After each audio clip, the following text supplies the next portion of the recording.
예, 오늘 본문은 이스라엘 민족의 실제 삶에 있어서 행해야 될 아주 구체적인 삶의 규범이 나옵니다.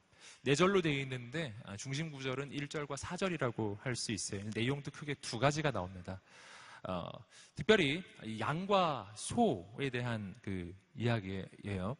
첫 번째 경우는 어떤 경우냐 하면은 소나 양이 길을 잃은 것을 발견하거든 그냥 두지 말고 못 본 척 하지 말고 주인 찾아주라는 이야기였어요. 아주 구체적인 규범이죠. 그리고 그와 거기에 따른 세부적인 규정이 2절, 3절에 나오고 그리고 4절에 또 한 가지 좀 다른 이야기가 나오는데 그것은 만약 길을 가다가 쓰러진 소, 쓰러진 나귀를 발견하거든 어떻게 하라고요? 그를 일으켜 세워주라.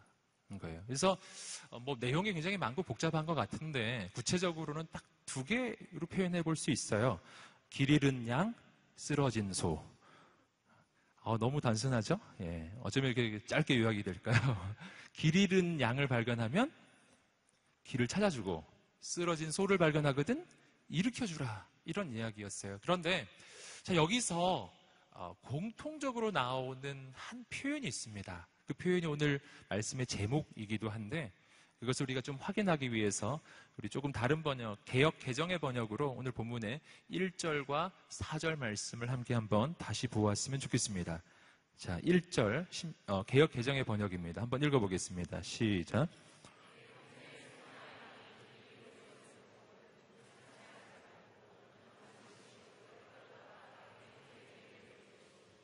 자, 4절입니다. 내 형제의 낙이나 소가 길에 넘어진 것을 보거든 못 본 채 하지 말고 너는 반드시 형제를 도와 그것들을 일으킬지니라. 자, 1절과 4절에서 반복적으로 나오는 한 표현 여러분 발견하실 수 있죠? 뭐죠?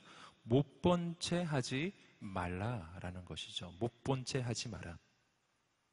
못 본 채 하지 말라라고 하는 이 구절을 제가 처음 좀 볼 때는 이거 조금 가볍게 여겼어요. 뭐 그럴 수도 있지 않겠는가 이런 생각을 했었는데 그런데 이 구절을 묵상해보고 다시 묵상해보고 다시 묵상해볼수록 이 구절은 오늘 우리 인간들이 가지고 있는 죄악의 아주 본질적인 특성 그리고 그러면서도 아주 넓게 퍼져 있는 인간의 이 죄악된 본성을 아주 선명하고 분명하게 보여주는 표현이라는 거예요. 못 본 척 하는 것이죠. 여러분 못 본 척 하는 것은 적극적으로 다른 사람에게 해를 끼치는 게 아니에요. 오늘 말씀에서도 보시는 것처럼 이 사람은 그 양과 소를 훔친 건 아닙니다. 또 이 양과 소를 일부러 쓰러뜨린 것도 아니에요. 다만 지나가다가 길 잃은 양을 본 것이고 길을 가다가 쓰러진 소를 본 거예요. 봤는데 그걸 못 본 척하면서 지나갈 수가 있다는 겁니다. 근데 하나님 말씀하시는 거는 뭐냐면 그러지 말라는 거예요. 못 본 척 하지 말라. 적극적으로 악을 행하는 건 아니지만 그러나 적극적으로 선을 행하는 것도 아니에요. 그냥 아무것도 하지 않는 거예요. 여러분 이 못 본 척 하는 게 오늘 우리 인생 가운데 굉장히 위험한 까닭이 있는데요. 그 까닭은 뭐냐면 이 못 본 채 하는 것은 오늘 우리로 하여금 별로 죄의식을 못 느끼게 하기 때문이에요. 금방도 말씀드렸던 것처럼 이 일은요 법에 걸릴 일이 아니에요. 실정법으로 잡아놓을 수 없어요. 그냥 길 잃은 양이 있는데 내버려뒀어요. 이거는 법에 걸리지 않지 않습니까? 이건 실정법으로 처벌할 수가 없는 거예요. 그렇기 때문에 나 스스로 내 인생을 바라봤을 때도 이거 크게 죄라고 느껴지지가 않는다는 아주 중대한 문제가 있어요. 나 스스로 크게 문제가 되지 않는다고 여기기 때문에 스스로 이것에 대해서 여러분 벗어나지도 않아요. 그냥 그렇게 계속 살아가는 겁니다.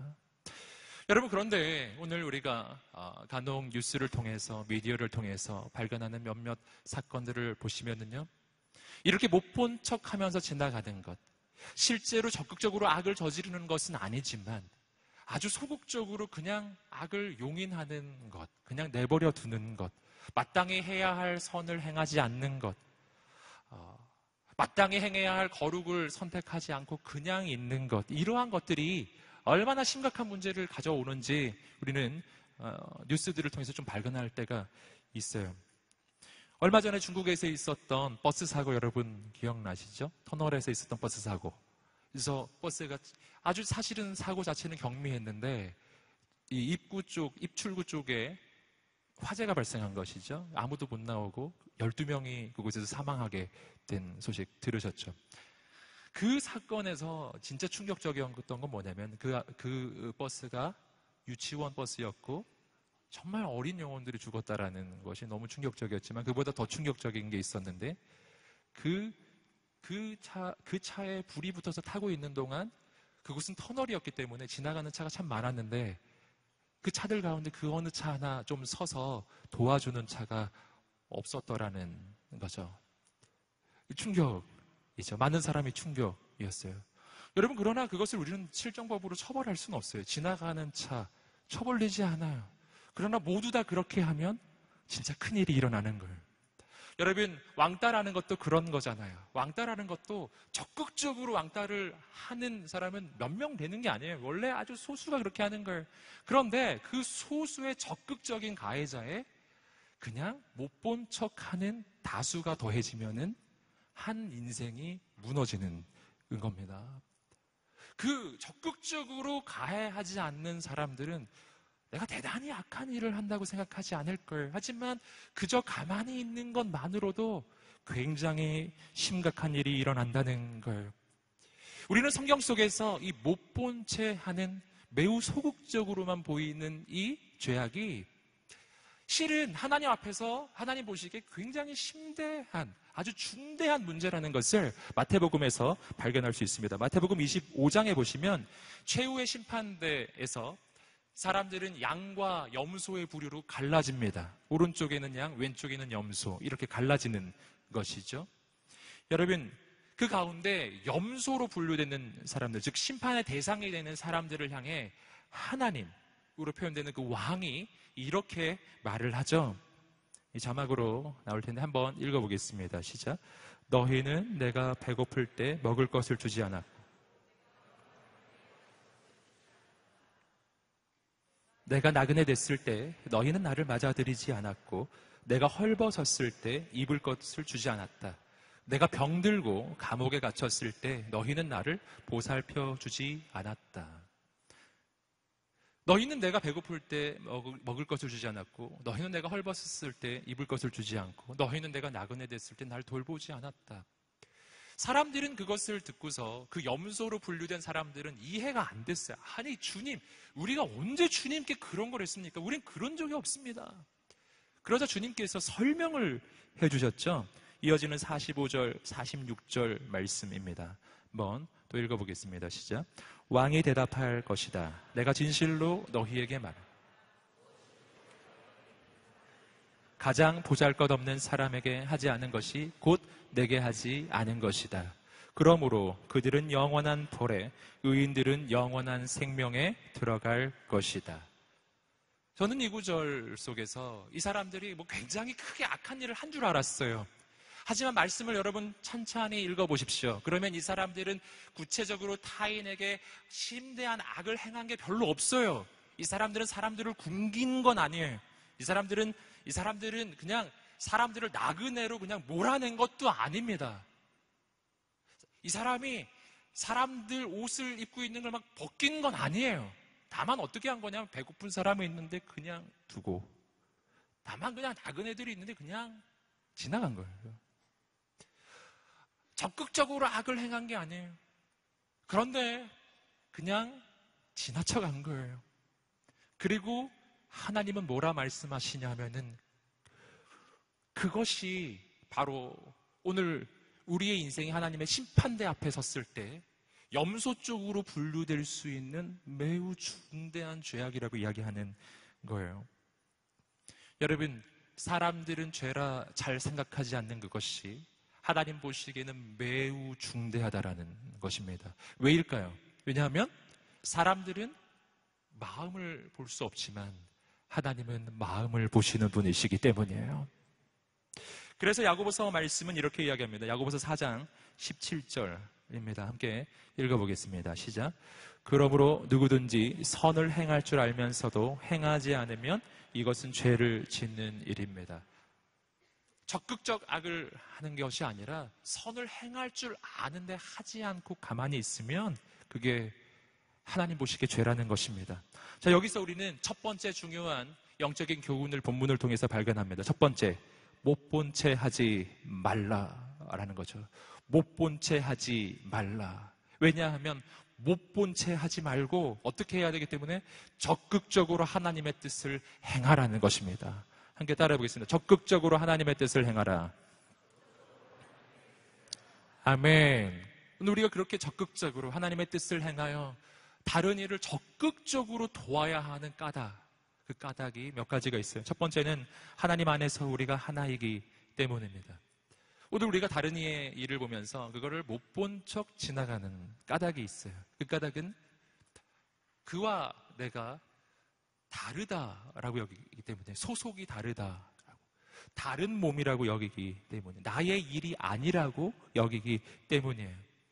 여러분, 그러나 오늘 성경인 오늘 예수 그리스도 안에서 우리들 사이의 관계가 얼마나 새로워지는지를 말해줍니다. 고린도전서 12장 25절부터 27절까지 말씀, 오늘 예수 안에서 우리의 관계를 다시 한번 보여주는 말씀이에요. 함께 한번 읽어보겠습니다. 시작. 그리하여 몸에서 분열이 없게 하시고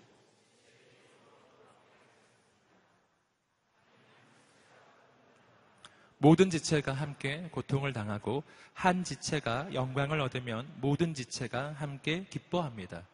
여러분은 그리스도의 몸이요 또한 그 몸의 지체입니다. 아멘. 우리는 모두 다 예수 안에서 한 몸이 된 사람들이에요. 그래서 우리는 서로에게 뭐라 부르냐면 지체라고 부르는 것이죠. 이 지체라고 하는 말은요, 우리가 서로 하나가 됐다는 뜻이에요. 너가 팔이면 나는 다리이고, 그리고 귀이고, 코이고, 뭐 심장이고, 어떤 사람은 위장이고, 뭐 그런 거예요. 그리고 우리 모두는 다 다르지만, 그러나 우리 모두는 다 합쳐져서 한 몸이 된다는 것입니다. 여러분, 그리고 한 몸 된 관계는요, 절대 못 본 채 하지 않아요. 못 본 채 했다 그러면 내 몸 아닌 거예요. 여러분, 한번 생각해 보세요.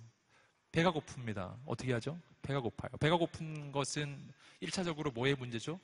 내 위의 문제예요. 위가 비었다는 거예요. 내 위가 비었어요. 위가 문제가 생긴 거죠. 그러나 오늘 우리는 입을 움직입니다.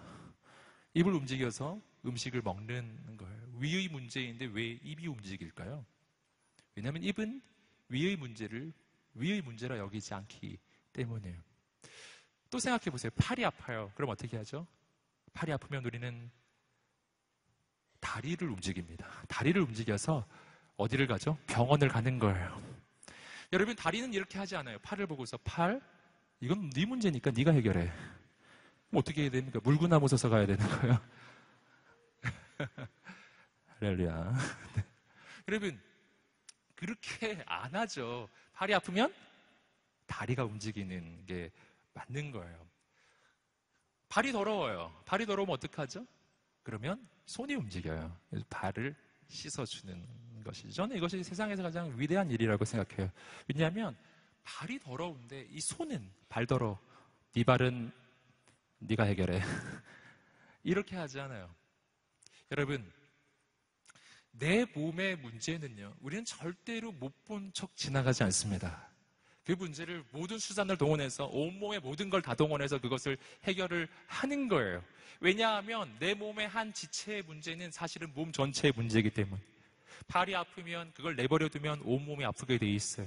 배가 고픈데 그걸 그냥 내버려두면 위의 문제가 아니라 온몸이 힘을 잃게 되는 것입니다.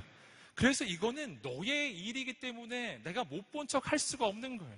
이건 너의 일이 아니라 나의 일이기 때문이고요. 예수 안에서 오늘 우리 서로의 관계는 바로 그런 관계로 바뀌는 줄 믿습니다. 우리가 서로를 그렇게 봐야 된다는 것이죠. 자, 옆 사람에게 한번 말해주세요. 우린 한 몸입니다. 아멘. 우린 한 몸. 이건 부부 사이에만 하는 말이 아니에요. 한 공동체 안에서 하는 말입니다. 여러분, 오늘 또 한 가지, 우리가 적극적으로 하나님의 뜻을 행하고 선을 행하고 우리가 서로를 못 본 척 하지 말아야 하는 또 한 가지 이유는 어려운 일을 돌보는 것이 곧 예수님께 하는 것이기 때문이에요. 조금 전에 읽으셨던 마태복음 25장 40절 말씀을 다시 한번 읽어보겠습니다. 마태복음 25장 40절입니다. 시작. 왕이 대답할 것이다.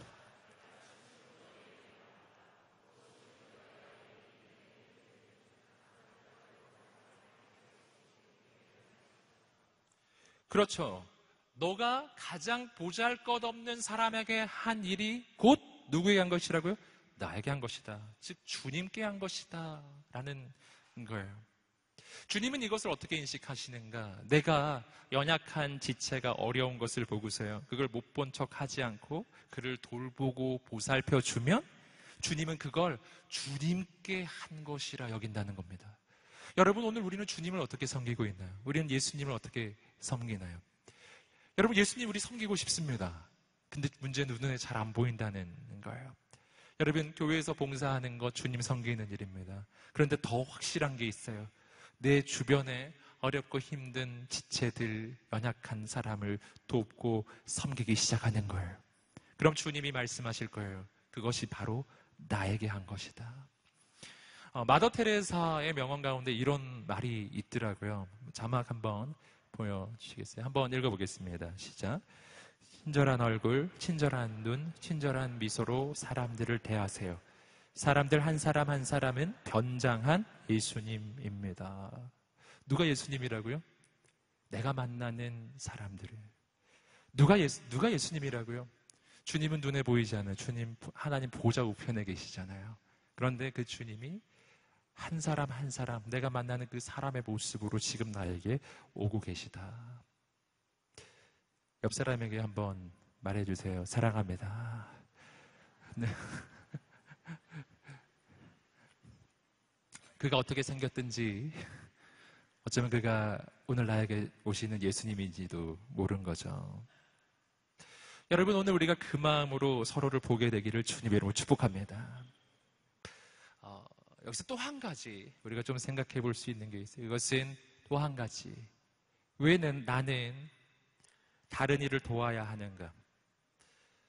조금 더 본질적인 이유가 있습니다. 그것은 내가 또 다른 사람을 돕기 전에 하나님께서 나를 먼저 도와주셨기 때문이에요.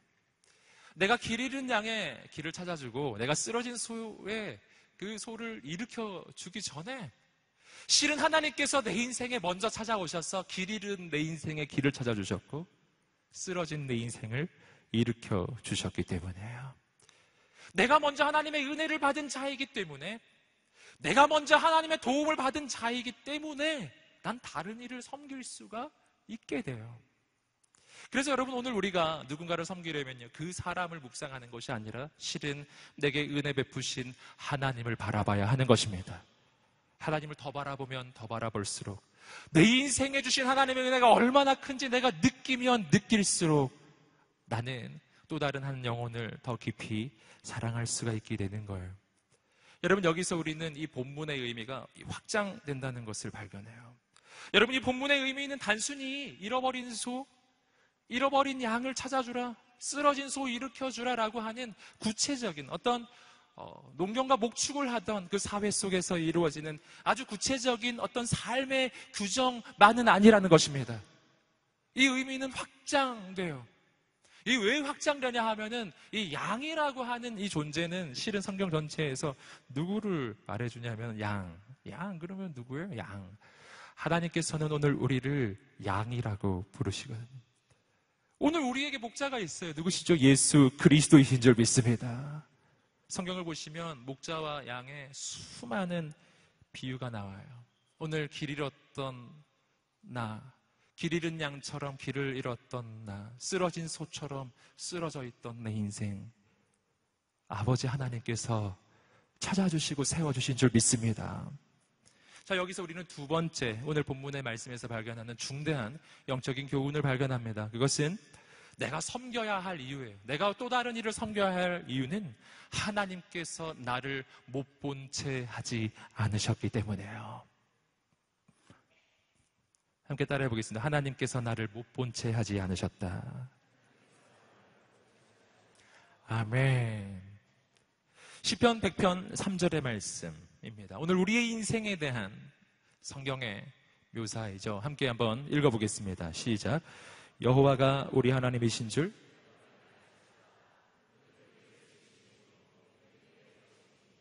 그의 백성이요 그의 기르시는 양이로다. 우리 누구라고요? 그분의 기르시는 양이로다. 할렐루야. 여러분, 오늘 우리는 하나님의 피조물. 나는 그분의 소유예요. 그가 날 지으셨기 때문에 저절로 난 그의 소유예요. 내가 부정하느냐 부정하지 않느냐는 중요하지 않아요. 부정해도 그의 소유입니다. 여러분, 오늘 그리고 나는 그분의 백성이에요. 그분은 나의 왕이에요. 나는 그분의 양이에요. 그분은 나의 주인이시며 목자라고 하는 것입니다. 그런데 오늘 우리 인생 가운데 문제가 생긴 거죠. 언제 문제가 생겼는가?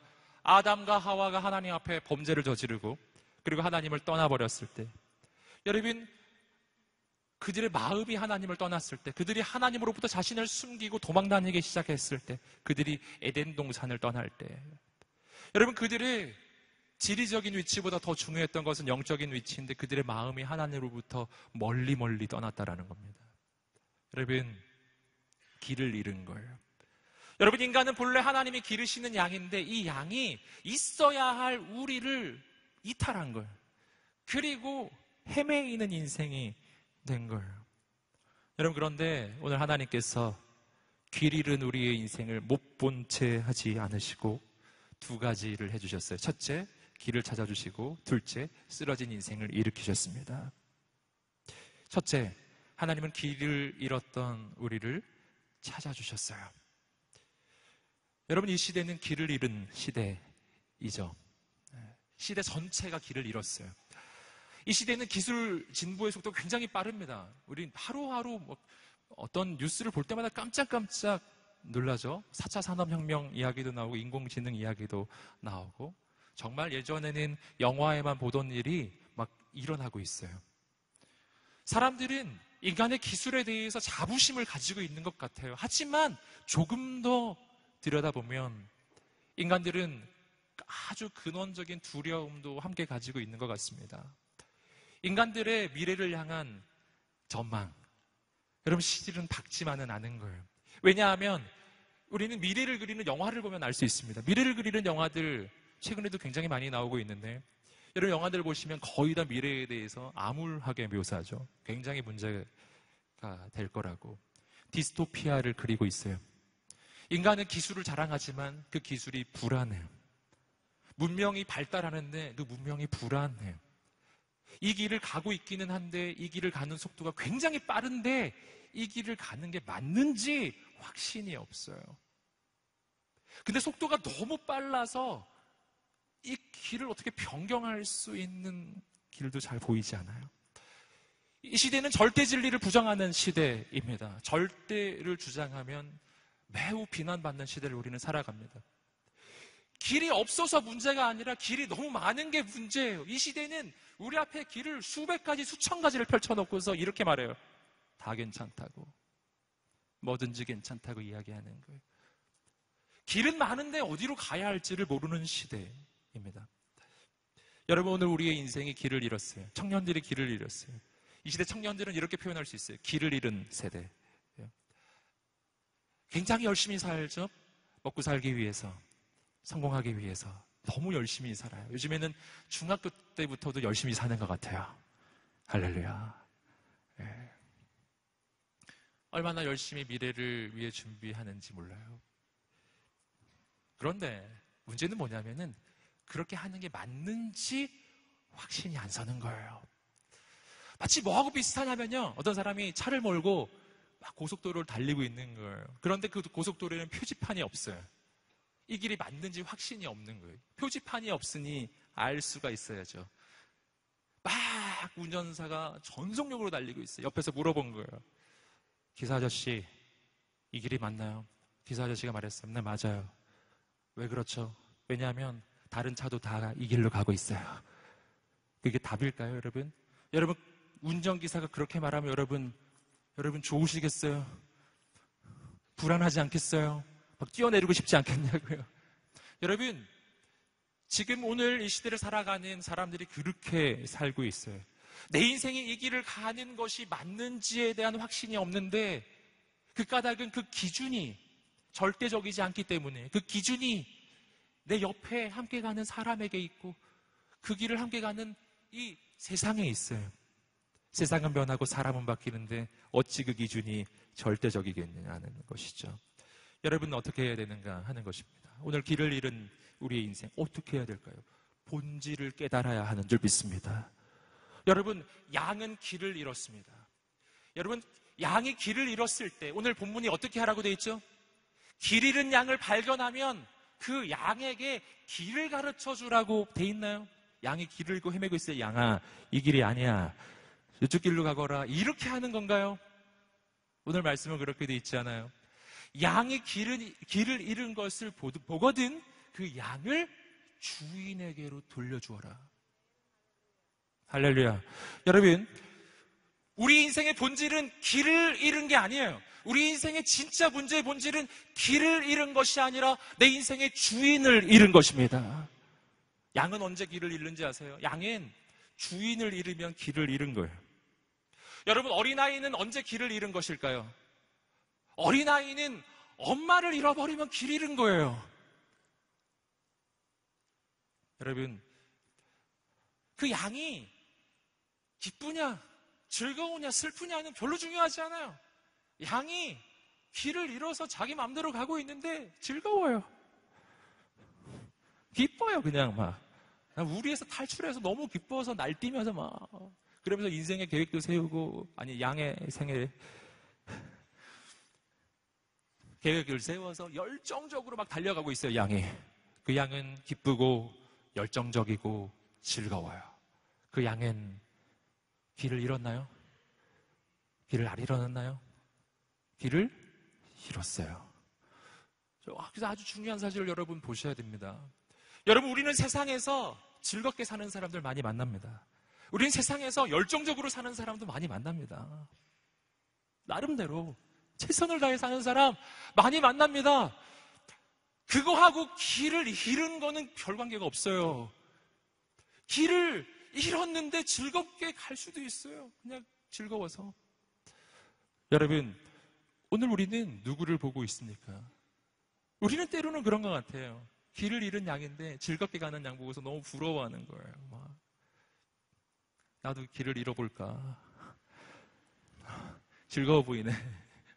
여러분, 그게 아니라는 것이죠.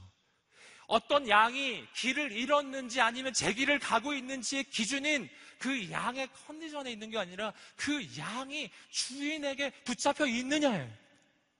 주인 손에 있느냐입니다. 어떤 어린아이가 있어요. 즐겁게 길을 걸어가고 있어요. 근데 옆에 엄마가 없어요. 길 잃은 거예요. 어떤 아이가 울고 있어요. 근데 엄마가 그 손을 잡고 있어요. 그 아이는 길을 잃지 않은 거예요. 할렐루야. 아멘. 여러분, 오늘 본질을 알아야 합니다. 여러분, 그러므로 오늘 우리 인생에 길을 잃었다고 느껴질 때, 내 인생에 길이 보이지 않을 때, 그때 분명히 보아야 할 것은 뭐냐면, 오늘 내 인생의 진짜 문제는 주인을 찾지 못한 문제라는 것이죠. 오늘 이 예배가 우리의 주인 되시는 예수님 만나게 되시기를 주님으로 축복합니다. 그래서 시편의 기자는 이렇게 고백하는 거예요. 내가 사망의 음침한 골짜기를 지날지라도 해를 두려워하지 않으면 주께서 나와 함께 하심이라. 여러분, 내가 사망의 음침한 골짜기를 지나면 길을 잃은 것인가요? 아니라니까요. 거기 목자가 있으면 길 잃은 거 아니에요. 그냥 계속 가면 되는 거예요. 계속 가면 놀라운 일이 일어날 것입니다. 내가 푸른 초장을 걷고 있어요. 그러면 길을 안 잃은 건가요? 옆에 목자가 없으면 내가 푸른 초장 걷고 있어도 길 잃은 거예요. 거기서 난 무슨 일을 당할지 모를 거예요. 전 여러분 격려합니다. 인생의 기준을 어디에 두고 있는지를 보세요. 내 옆에 주님이 계신지, 난 주님 따라가고 있는지, 이것이 가장 중대한 기준이라고 하는 것입니다. 여러분, 그런데 오늘 우리의 인생에 아주 중요한 소망이 하나 있어요. 그 소망은 뭐냐면은 나는 길을 잃었는데 나의 주인 되는 이 목자가 너무 좋은 목자라는 거예요. 이 목자는요, 길 잃은 양을 못 본 채 하지 않아요. 여러분, 100마리의 양 중에서 한 마리를 잃었어요. 이 목자는 너무 좋은 목자라서 그 한 마리를 못 본 채 하지 않아요. 99마리 두고 그 한 마리 찾아 나서는 목자예요. 이게 소망이잖아요. 누가복음 15장 4절은 그런 우리 너무 좋은 목자 되시는 예수님을 표현합니다. 한번 읽어보겠습니다. 시작.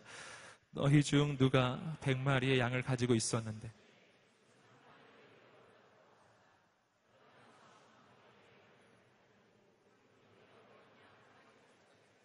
찾아다니지 않겠느냐. 이분이 우리 주님이세요.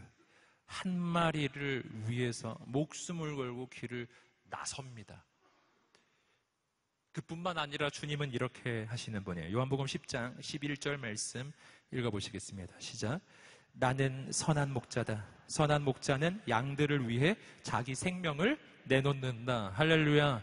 그 목자는 양을 한 마리 구하기 위해 목숨 내놓는 목자예요. 우리 주님이 그런 분이신 줄 믿습니다. 여러분, 이것이 우리 인생의 소망이에요. 나 길을 잃었어요. 그런데 나 스스로의 능력으로는 이 주인의 집에 찾아갈 능력이 없는 거예요. 난 상황 판단 능력이 없어요. 길을 몰라요. 여러분, 그런데 길을 아시는 주님께서 오늘 나를 찾아오시는 줄 믿습니다. 그리고 날 구원하시려고 그 목숨을 내어 주셨습니다. 그래서 나를 주님께 다시 인도해 주시는 거예요. 여러분, 양에게 있어서 길은 무엇인가? 여러분, 양에게 있어서 길은요, 눈에 보이는 걸어 다니는 길이 아니에요. 양에게 있어서 길은 목자가 바로 길이에요. 양이 목자를 만나는 순간 길은 열립니다. 할렐루야. 왜냐하면 그 목자가 이제 양을 영원토록 인도할 것이기 때문이에요. 예를 들어서 양에게는 목자라는 인격적인 존재 자체가 길이 되는 것이죠. 우리와 주님 사이의 관계도 마찬가지예요. 요한복음 14장 6절 말씀에서 예수님 이런 유명한 말씀 하셨죠. 함께 읽어보겠습니다. 시작. 예수께서 도마에게 말씀하셨습니다.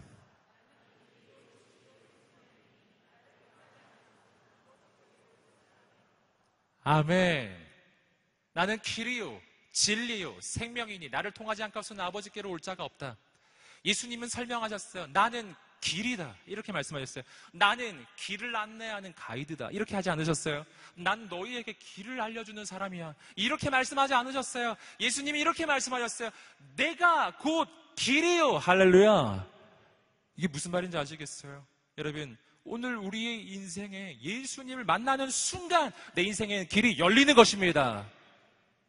여러분, 내가 혼란해서 인생에 방황을 하고 있어요. 그때 예수님 찾아오셔서 얘야 거기가 아니야 이리로 오렴 이렇게 가이드를 해서 한참 끌고 가야 길 위에 서게 되는 것이 아니에요. 여러분, 내가 광야 한복판에 있어도 길이 아무것도 보이지 않는 광야 한복판에 있어도 오늘 내가 예수 그리스도를 만나고 살아계신 하나님이 우리 인생에 임하시는 순간 내가 서 있는 그곳이 광야 한복판일지라도 거기에 길이 열릴 것입니다. 하나님은 이런 분이시거든요. 내가 광야에 길을 내리니. 할렐루야. 여러분, 길은 어디서 열릴까요? 여러분, 길은 주님 계신 곳에서 열리는 줄 믿습니다. 그러므로 오늘 우리의 인생에 있어서 길이라고 하는 것은요, 눈에 보이는 어떤 물리적인 실체가 아니에요. 오늘 우리 젊은 날 만나야 할 그 길이라고 하는 것은 내가 서야 할 어떤 특정한 길이 아니에요. 오늘 내 인생에 진짜 뚫려야 하는 그 길은요, 내가 만나야 할 인격적 존재예요. 내가 예수님을 만나지 않으면요, 내가 8차선 도로 한복판에 서 있어도 내 인생은 지금 길이 열린 게 아닌 거예요. 내가 만약 주님 안에 있지 않으면 사람들이 모두 다 좋다고 생각하는 그 길이 내 인생에 정말 활짝 열려 있을지라도 실은 열린 게 아닌 거라고요. 하나님 안에 있어야 합니다. 하나님 안에 있어야 합니다. 어디에 있느냐의 문제가 아니라 내가 누구와 함께 있느냐의 문제라는 거예요. 오늘 길 되신 주님을 만나게 되기를 주님으로 축복합니다. 아멘. 길 되신 주님을 이전에 만났었는데 잠깐 놓치고 계셨다면 오늘 다시 붙잡으시기를 축복합니다. 세상에서 제일 불쌍한 양이 있어요. 그것은 뭐냐면 내 목자가 앞에 있고 내 목자 뒤를 따라가면서 계속 목자를 의심하며 따라가는 거예요. 이게 맞나? 목자의 뒤를 따라가지만 늘 울고 있는 인생이에요. 여러분, 오늘 주님을 향한 신뢰가 시작되기를 축복합니다. 오늘 주님께서 나를 먼저 찾아오셔서 나에게 먼저 은혜 베푸신 주님, 길 잃었던 나에게 길을 알려주신 주님, 또 한 가지는 쓰러진 나를 주님은 일으켜 주십니다. 이것이 오늘 본문에서 두 번째 경우였죠. 쓰러진 소나 나귀를 발견하거든 그것을 일으켜 주어라. 하나님께서는 쓰러진 내 인생을 일으켜 주신 분이세요. 하나님은 어떻게 내 인생을 일으켜 주시는가? 우리는 그 방법을 사도행전 1장에서 발견합니다. 그곳에서 우리는 역사상 가장 절망한 사람들을 만나요. 예수님의 십자가와 부활 그 이후에도 여전히 절망 속에 있었던 인생들, 숨어 있었던 제자들이 거기 나옵니다. 그들은 세상을 향해 도전하지 못해요. 다 숨어 있었습니다. 그런데 주님께서 그들에게 새 힘을 불어넣어 주시는 한 가지 약속을 해주셨습니다. 사도행전 1장 8절입니다. 함께 읽어보겠습니다. 시작. 오직 성령이 너희에게 임하시면 너희가 권능을 받고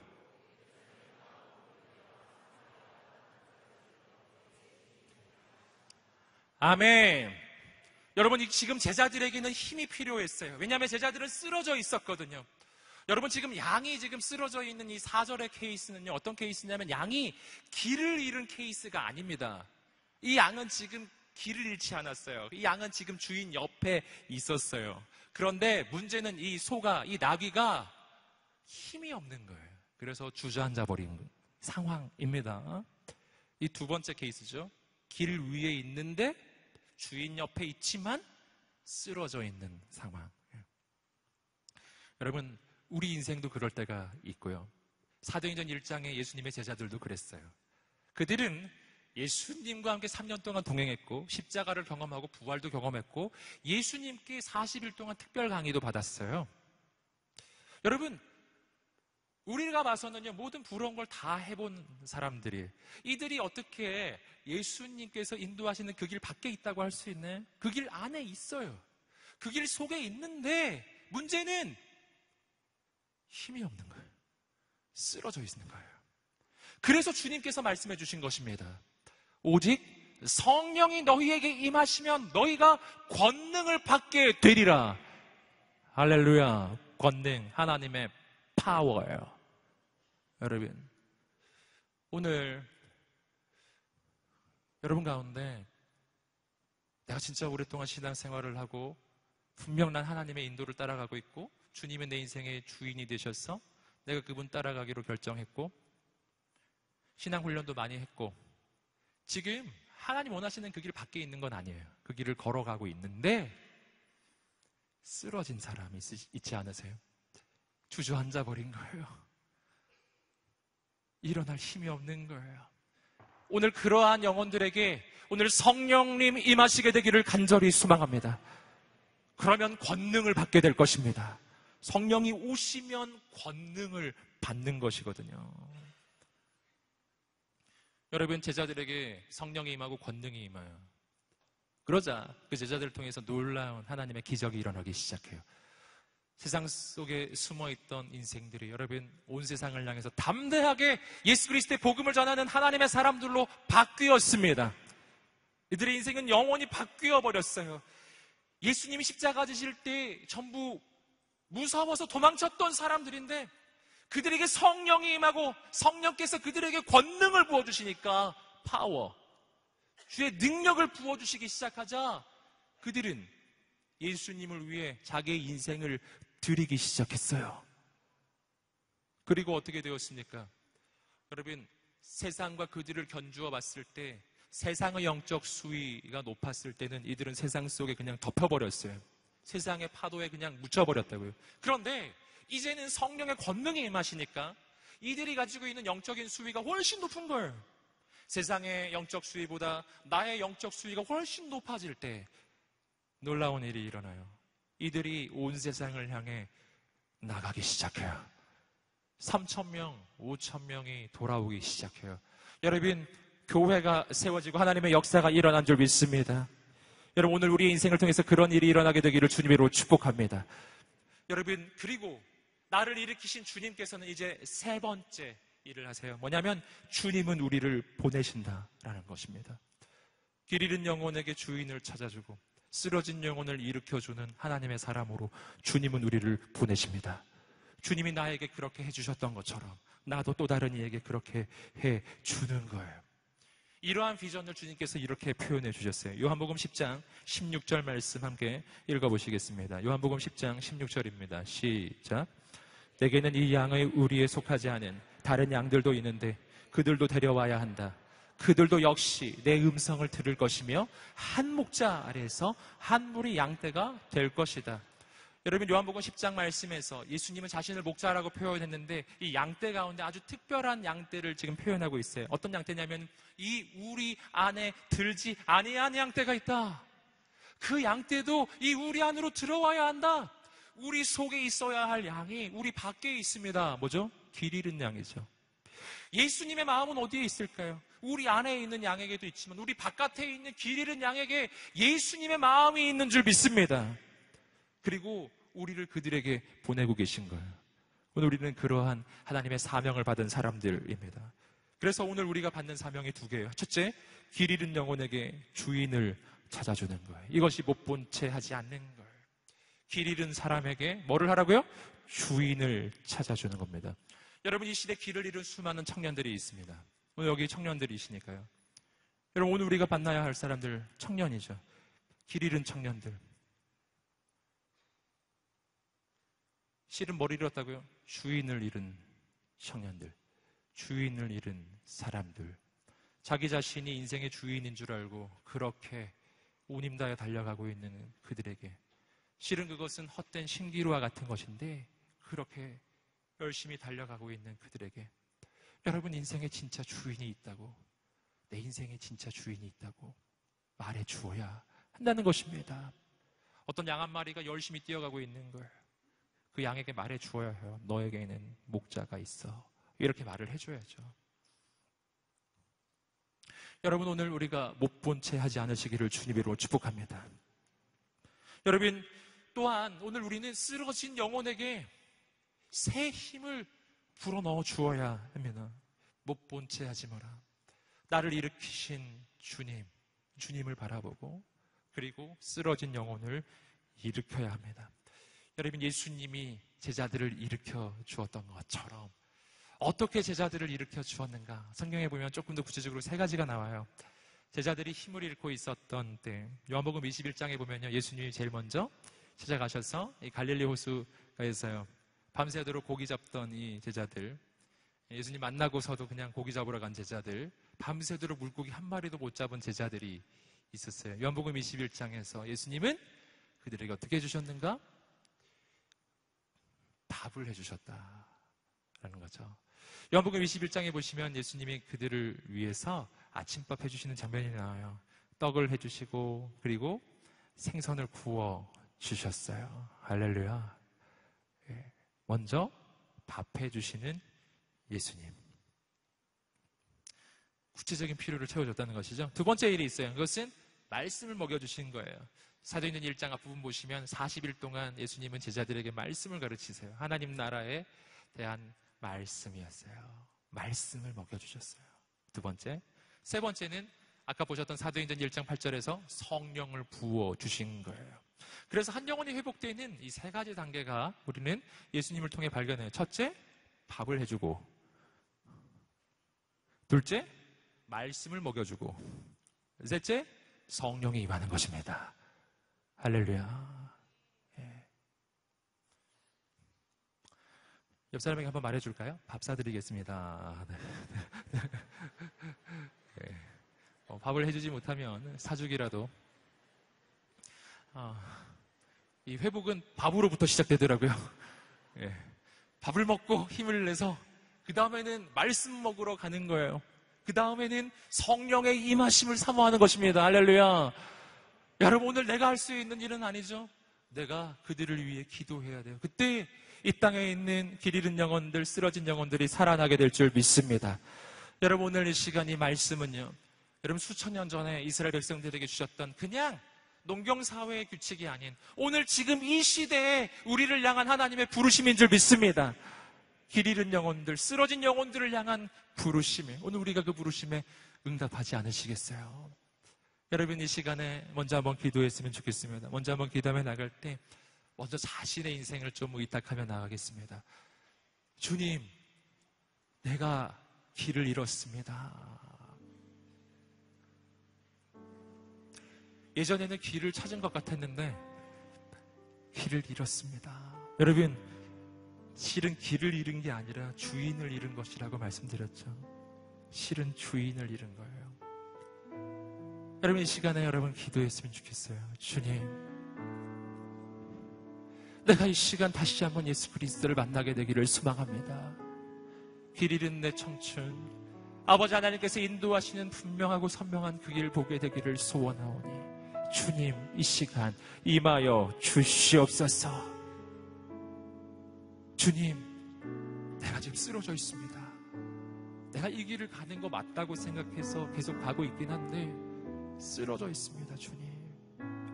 주님, 오늘 내가 하늘로부터 내게 덧입혀지는 하나님의 권능이 필요합니다.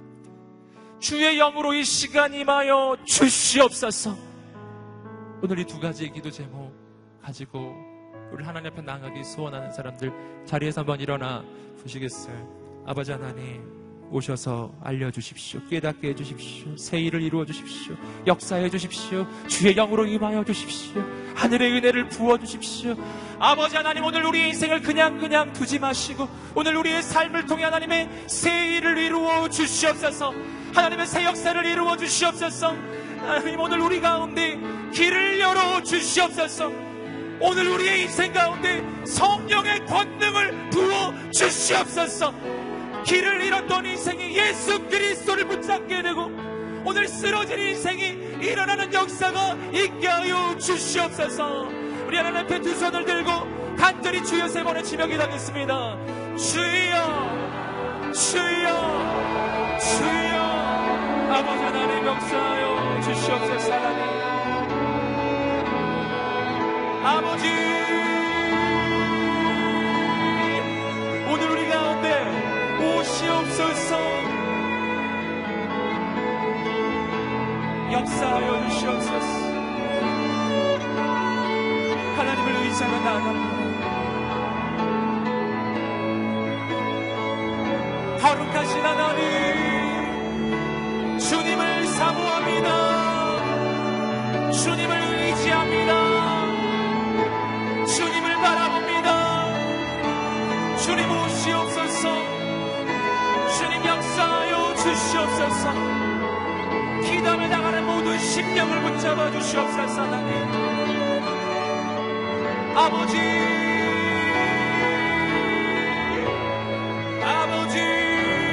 두소서. 역사하여 주시옵소서. 아버지 하나님, 예수님을 만나게 하여 주시옵소서.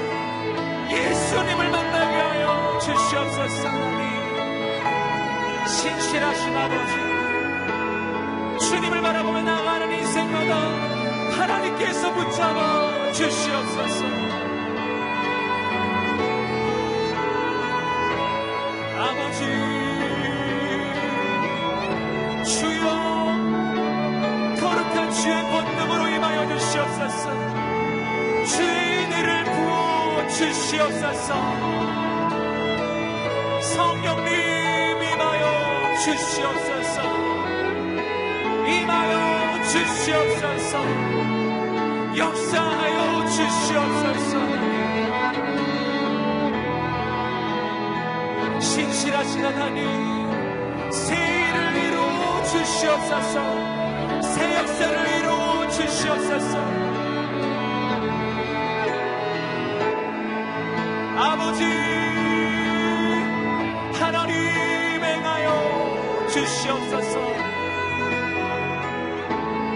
간절히 주님을 사랑하며 나가는 인생마다 주의 영으로 임하여 주시고 주님 친히 붙잡아 주시기를 간구합니다. 아버지 부어 주시옵소서. 부어 주시옵소서. 하나님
나의 길은 오직 주께서 하시나이다. 오늘 길 잃은 모든 인생마다 하나님을 만날 지어다. 살아계신 하나님 오셔서 붙잡아 주시옵소서. 깨닫게 하여 주시옵소서. 지혜와 계시의 영을 부어 주셔서 오늘 하나님의 뜻을 분별할 수 있도록 하나님 역사하여 주시옵소서. 여러분 어디가 길인가요? 어디가 길이 아닌가요? 오늘 내가 생각했던 그 길이 아니라 하나님께서 인도하시는 하나님의 길을 걸어가게 하여 주시옵소서. 오늘 하나님 앞에서 내 뜻을 고집하는 것이 아니라 오늘 내가 하나님의 소망을 붙잡게 하여 주시옵소서. 하나님의 부르심을 받게 하여 주시옵소서. 우리의 젊은 날 나에게 그 확신이 필요해요. 오늘 주께서 내 인생을 이끌고 계시다는 그 믿음과 확신이, 내가 그 믿음이 있다면, 그 확신이 있다면 난 모든 걸 쏟아 부을 것입니다. 여러분 하나님의 길을, 여러분 하나님께서 인도하시는 그 사명을 위해, 하나님의 비전을 위해 오늘 우리가 인생을 드리게 되기를 소망합니다. 아버지 나를 사용하여 주시옵소서. 예수 그리스도로 명하노니 모든 무기력함이 떠나갈 지어다. 예수 그리스도로 명하노니 모든 낭망함이 떠나갈 지어다. 성령님 임하소서. 성령님 임하소서. 하늘의 권능을 부어주시옵소서. 거룩한 주의 은사를 부어주시옵소서. 내가 알면서도 가지 못했고, 내가 뻔히 알면서도 행하지 못했던 것들이 있어요. 나는 알고 있지만 못 본 척 할 수밖에 없는 거예요. 능력이 없는 거예요. 그걸 아는 척 했다가는 내가 어떤 희생을 치러야 할지 난 그걸 감당할 자신이 없는 거예요. 예수님의 제자들이 그랬어요. 예수님이 십자가를 지실 때 제자들은 모른 척 했어요. 베드로는 모른 척 했어요. 난 예수님을 모른다고, 난 모른다고 이야기했어요. 여러분, 모른 척, 우린 더 이상 그렇게 살 수 없습니다. 내가 진짜 그리스도인으로서 살아야 할 때 마치 그리스도인이 아닌 것처럼, 내가 진짜 예수님을 안다고 말해야 할 때 나 예수님 모르는 것처럼, 난 그렇게 더 이상 살아갈 수가 없는 거예요. 여러분, 제자들은 그렇게 살 수가 없었어요. 베드로는 통곡했어요. 내 인생은 정말 이렇게 살 수 없다고 통곡했습니다. 여러분, 전 오늘 우리의 젊은 날, 우리의 신앙이 바뀌었으면 좋겠어요. 언제까지 우리가 모른 척하며 그냥 못 본 채 하면서, 하나님의 길을 뻔히 알면서도 모른 척 하면서, 하나님의 부르심을 알면서도 그냥 모른 척 하면서, 그냥 남들이 이 길 가니까 그냥 계속 나도 이 길 걸어가는, 우리는 더 이상 그렇게 살 수가 없는 거예요. 베드로는 절대 그렇게 살 수가 없었어요. 그렇게 사는 거 너무 괴로웠기 때문입니다. 여러분, 제자들의 인생의 새 길이 언제 열립니까? 성령이 임하실 때 새 길이 열린 줄 믿습니다. 우리 다시 한번 기도하며 주 앞에 나아갈 때 주 앞에 두 손을 들고 성령님 임하여 주시옵소서. 더 이상 하나님의 길을 알면서도 모른 척 살아가는 인생이 아니라 이제는 주의 길을 선택하는 사람이 되게 하여 주시옵소서. 오늘 하나님께 쓰임받는 거룩한 권능받은 사람들, 은사받은 사람들, 주의 능력받은 사람으로 살게 하여 달라고 간절히 하나님께 인생을 의탁하며 주여 세 번을 치고 기도하겠습니다. 주여, 주여, 주여.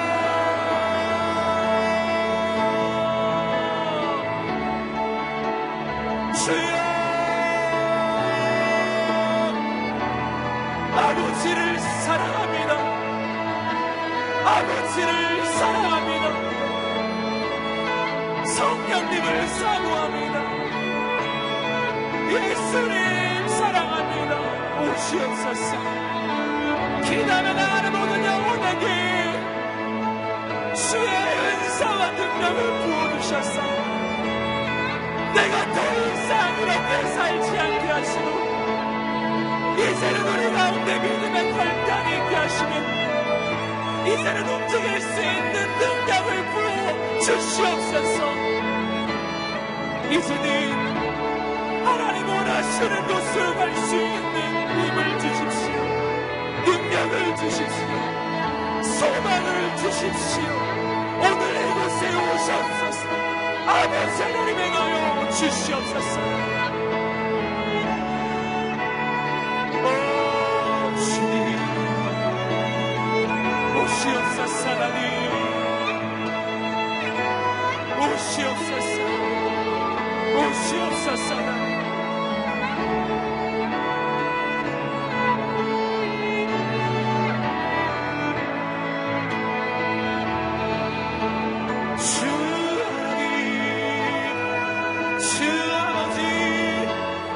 주님을 의지하며 나가는 인생, 거룩한 성령으로 오셔서 하나님 붙잡으소서.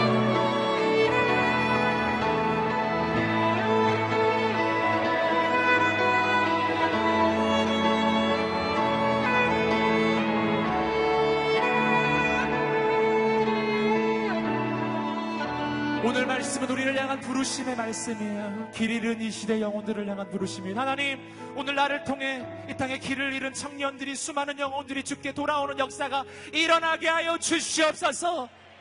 오늘 우리의 영적 수위가 높아지게 되기를 소망해요. 제자들의 영적 수위가 낮았을 때는요, 세상 앞에 떨렸어요. 그들이 세상에 휩쓸렸습니다. 하지만 제자들의 영적 수위가 올라갔을 때 그 제자들은 세상을 이끌기 시작했어요. 진짜 예수님을 만나니까 사마리아 그 여인은 마을의 부흥의 주역이 돼요. 오늘 우리가 그렇게 바뀌게 되기를 소망합니다. 거룩한 하나님의 사람들은 일어날지어다. 청년들이 깨어날지어다. 숨어있는 크리스천 깨어날지어다. 더 이상 숨어있을 수 없어요. 못 본 채 하던 인생 이제는 담대하게 하나님의 길을 걸어갈지어다. 오늘 우리가 함께 기도합시다. 하나님, 나를 통해 영혼들이 주께 돌아오게 하시고 오늘 길 잃은 모든 영혼들, 죽어가는 영혼들, 힘든 영혼들, 상처 입은 영혼들, 내가 그들을 못 본 척하지 아니하고 그들에게 힘을 주고 능력이 되어주고 그들을 일으키는 하나님의 사람, 하나님을 몰라서 죽어가는 청년들을 주께로 이끄는 거룩한 인생 되게 해달라고, 이 여름에 우리가 나아가는 아울리치 현장에 거룩한 부흥의 역사가 있게 해달라고 우리 주 앞에 두 손 들고 마지막으로 주여 세 번을 치며 기도합니다. 주여, 주여, 주여.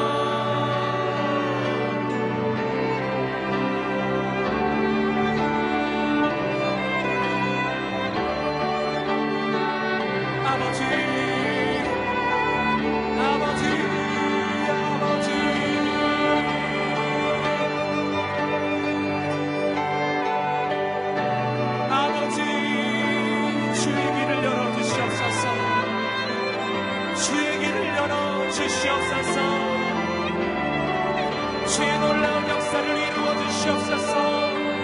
하나님의 꿈이 회복될지어다. 하나님의 소망이 회복될지어다. 거룩한 주의 영으로 임하여 주시옵소서.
우리의 삶을 통해 하나님 영광을 받으소서.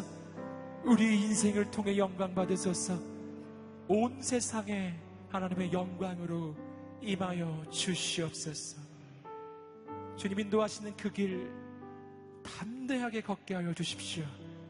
담대하게 주님의 복음과 사랑을 증거하게 하소서. 우리가 서 있는 곳 어느 곳이든 주님 임하시면 그곳이 길이 되고, 그곳이 바로 하나님의 역사의 현장이 되고, 그곳이 바로 하나님의 부흥의 현장으로 바뀌는 줄 믿습니다. 감사합니다. 예수님의 이름으로 기도드립니다. 아멘. 살아계신 하나님께 감사와 사랑의 박수를 올려드리겠습니다. 주님을 찬양합니다. 아멘. 오늘 드려지는 비전 헌금은 앞서 예고해드렸던 대로 바로 오늘이 대학 청년들이 이 여름에 나가는 그 아울리치를 위해서 쓰여지게 됩니다. 이번 여름에 오늘의 대학 청년부는 해외 22개국 53개 팀 776명, 국내 62개 지역 87개 팀 2135명, 총 140개 팀 2911명이 민족과 열방을 향해 나아갈 것입니다. 가는 곳곳마다 생명의 역사가 일어날 줄 믿습니다. 가는 곳곳마다 부흥의 역사가 일어날 줄 믿습니다. 여러분과 하나님을 기대하십니까? 바로 이 사역을 위해 드려지는 헌금이거든요. 오늘 이 헌금은 다른 데 가는 게 아니라 바로 우리들의 사역을 위한 것입니다. 그래서 우리가 힘을 다해 드렸으면 좋겠고요. 드려지는 헌금을 통해 놀라운 일이 일어날 줄 믿습니다. 아멘. 이 시간에 준비된 영상을 함께 보신 후에 특순에 따라서 여러분 준비하신 헌금을 하나님 앞에 드리겠습니다.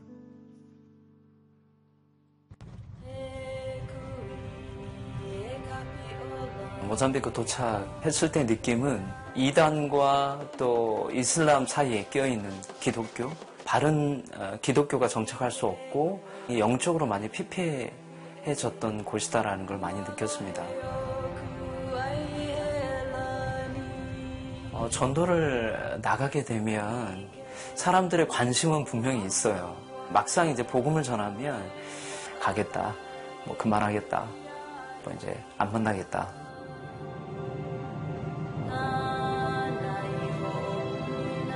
작년에 하나님께서 귀한 단기팀들을 보내주셨어요. 현지어 찬양으로, 현지어 율동으로 준비를 너무 잘해왔어요. 첫 예배를 드리기 시작했는데 찬양을 할 때 현지어가 나오니 그곳으로 몰려오는 거죠.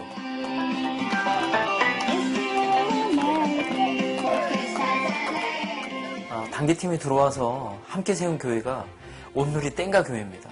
제자 양육이 일어났고요. 보안인이라고 하는 지역에 재생산이 일어났습니다.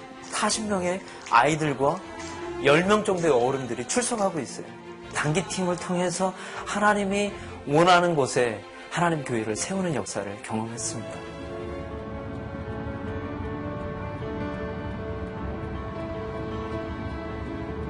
보니까 너무 동네와 교회가 괴리되어 있는 것. 교회는 교회예요. 그리고 지역은 지역이에요. 교회를 가면 집안이 망하는 곳. 아무리 초청을 해도 교회 안 오세요.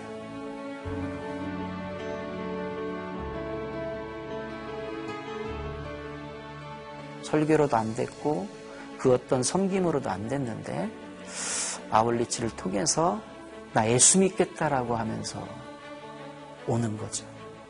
12년간 그렇게 찍었는데 안 됐는데 아이들이 한 번 와서 일주일간 스쳐 지나갔는데 열매를 맺잖아요. 저한테는 감동이에요. 죽어가는 영혼을 살렸구나라고 하는. 한 번은 군대 휴가를 나가가지고 여기로 바로 온 애가 있어요. 집에를 안 가고. 그런 주님의 은혜와 사랑을 가지고 오는 아이들이니까 그 걸음이 역사를 하는 거죠. 아우니치는 나에게서 지원군. 아무것도 할 수 없다고 선발을 놓고 바닥을 칠 때에 그러니까 누군가 함께 할 수 있다는 거.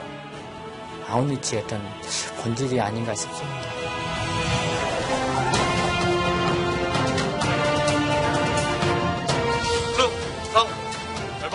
명 반갑습니다. 2017년에도 변함없이 부르신 곳으로 저희가 가겠습니다. 모두서 주님의 소가발이 되어 생명 되신 예수님을 전하겠습니다. 거룩한 예배자로 예수님의 증인으로 저희가 가겠습니다.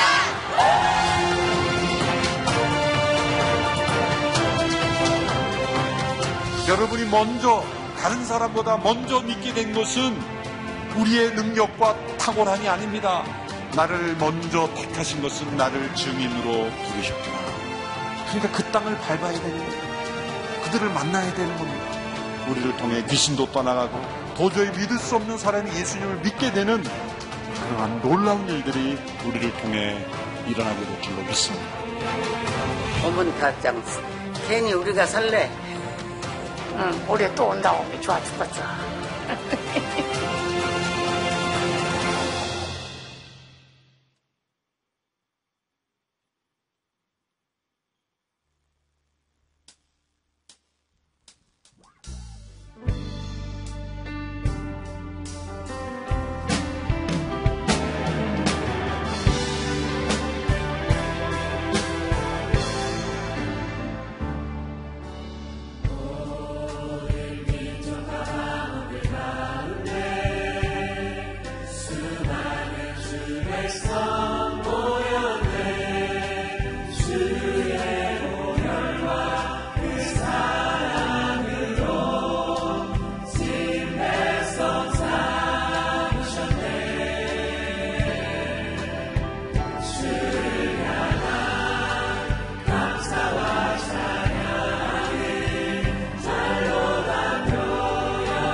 할렐루야. 이 여름의 영광 받으신 하나님께 다시 한번 감사와 찬양의 박수를 올려드리겠습니다.